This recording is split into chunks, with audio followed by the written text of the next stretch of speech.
Vrijeme je za jedan mali božićni snack. Prvenstveno bih htjela čak nešto toplo. Što je božićnije od brusnica? Imam ovdje neke proteine. Salama s mesom divlje svinje ili ove kobasičice koje obožavam ili nešto što me zaintrigiralo u dućanu, a to je ova neka španjolska salama. S obzirom na današnje vrijeme, ne da mi se ovo peći, mislim da ću se napraviti platicu. Novi setting, zato što mi je mikrofon prestao raditi pa je mrak. Gdje smo stali? Znam da me čeka sir u airfryeru, ali i dalje želim ovaj brie.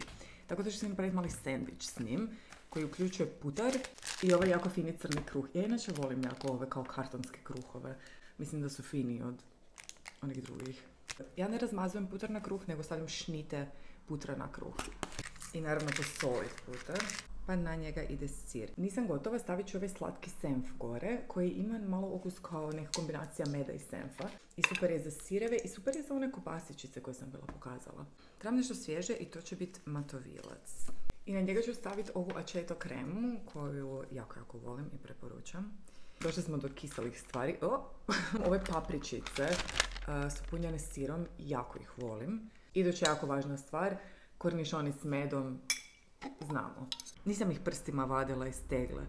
Prvo sam ih izvadila sa strane i onda da ne bi bilo. Jedna od najslađih stvari na svijetu. Ove male cikle, slatke i kisele, sve što trebaju biti. Njih ću staviti na matovilac. Još nešto što sam našla u Kauflandu i pitala se gdje je bilo moj cijeli život. Ovi ogromni grozdovi, bez koščica. Tako. A gotov je moj pohani sir, na koji ide brusnica, koja je još uvijek malo zaleđena naveza. Rastopit će se na njemu. Ovdje više nema mjesta, ali želim orašaste proizvode za desert. Ovo je slatki tanjurić koji mi je frendica napravila sa Savom. Brusnice i indijski orašići s vanilijom. I hrskavi kikiriki orašići s medom i soli. Želim zapravo sve na jednom mjestu jer ovaj desert neću tretirati kao desert. Moj zalogajčić je gotov, nadam se da uživate u Božiću i želim vam dobar tek.